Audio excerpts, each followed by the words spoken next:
حضرت شیخ احمد مجدد الفسانی رحمۃ اللہ علیہ فرماتے ہیں کہ جو انسان اس 10 کاموں کو اپنی زندگی میں شامل کر لیتا ہے تو یقینی طور پر وہ متقی اور پرہیزگار ہو جاتا ہے۔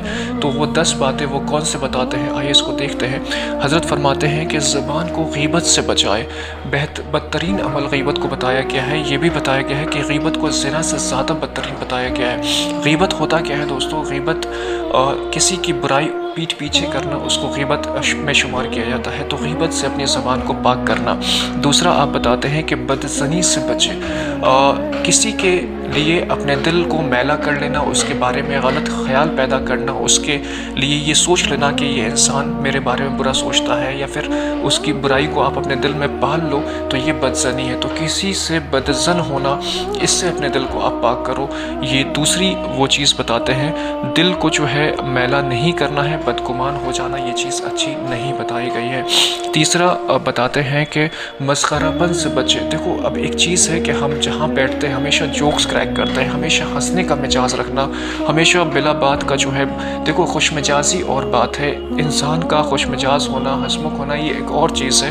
ہمارے نبی بھی مسکراتے تھے، لیکن مسخرہ پن جو ہے، جوک کرنا، ہمیشہ مذاق ہنسی کا ماحول رکھنا اور ہمیشہ اپنے اوپر جو ہے اس چیز کو بڑھا کر رکھنا، یہ چیز سے شریعت بولتی ہے کہ اس سے، اور متقی اور پرہیزگار کے لیے آپ کو تھوڑا سنجیدگی اپنے اندر لانا چاہیے، تھوڑا اعتدال ہونے کی بات کہتے ہیں۔ شیخ فرماتے ہیں کہ اپنی آنکھوں کو حرام سے بچانا۔ دیکھو یہ بہت ہی امپورٹنٹ چیز ہے۔ جو آنکھ حرام سے بچتی ہے، پھر اس کو تقوی حاصل ہوتا ہے، اور آنکھ خراب ہو جائے تو دل خراب ہوتا ہے، اور پھر انسان گناہ کا مرتکب ہو جاتا ہے۔ اور اتقاء کے اصول کے لیے، متقی اور پرہیزگار بننے کے لیے انسان کو تقوی اختیار کرنا لازمی طور پہ ضروری ہے، اپنی آنکھوں کو غلط چیزوں سے بچانا۔ اور میں سمجھتا ہوں کہ آج کے زمانے میں میرے بھائی، نوجوانوں کا سب سے بڑا فتنہ موبائل بن گیا ہے، جس پہ حرام چیزیں اور ایڈلٹ ویب سائٹس کو ایکسس کرتے ہیں۔ جب آپ روڈ چلتے ہو تو پھر نامحرم سے اپنی نظروں کو نہیں بچاتے ہو، یہ ایک بہت امپورٹنٹ چیز ہے۔ لوگ اس کو گناہ تک نہیں مانتے میں سے، تو یہ ایک بہت ضروری چیز ہے۔ اینٹیسپیٹ کرو، پہلے سے اپریہینڈ کرو کہ یہاں سے نامحرم جا رہی ہے، اور اپنی نظروں کی حفاظت کرو۔ یقیناً یہ ممکن ہے میرے بھائی، اگر آپ کوشش کرو تو۔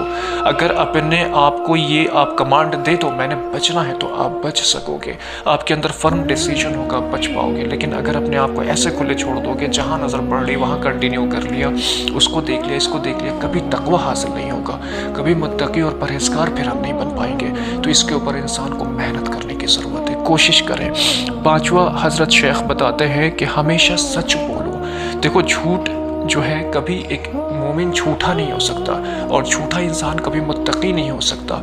اور حدیث میں ہے جس کا مفہوم کہ جب انسان کوئی جھوٹ بولتا ہے تو اس کے منہ سے ایک ایسی بدبو نکلتی ہے جس سے فرشتے جو ہے وہ میلوں دور اس انسان سے ہو جاتے ہیں، جس کو بظاہر عام انسان ہم احساس نہیں کر پاتے۔ لیکن جھوٹ بولنے والا انسان ٹرسٹ وردی نہیں ہو سکتا، اور اس کے اوپر بھروسہ نہیں ہو سکتا۔ اس لیے جھوٹ جو ہے بہت زیادہ غلط ہے، اور جھوٹ سے اپنے آپ کو انسان کو بچانا چاہیے۔ اور میں آپ کو ایک چیز بتاؤں کہ حضرت شیخ احمد مجدد الفسانی رحمۃ اللہ علیہ چھٹا اصول یہ بتاتے ہیں، ہر حال میں اللہ کا احسان مانیں۔ لوگ کیا کہتے ہو کہ جب بھی اپنے آپ سکسیس کر لیتے ہو کسی بزنس میں، کسی چیز کی کامیابی اور شہرت، لوگ کہتے ہیں کہ میری محنت، میں نے کیا، میں نے یہ پلانس کیا، میں نے یہ اسکیڈیول کیا، میں نے یہ کیا، میں نے وہ کیا، میں کو ساری شرح اپنے آپ کو دیتے ہیں۔ تو اس سے بچانا ہر حال میں، یہ تو اللہ کی عطا ہے جو اللہ نے نواز دیا۔ صحت ہمارا کمال نہیں، یہ اس کی عطا ہے۔ علم آپ کا کمال نہیں، یہ اس کی عطا ہے۔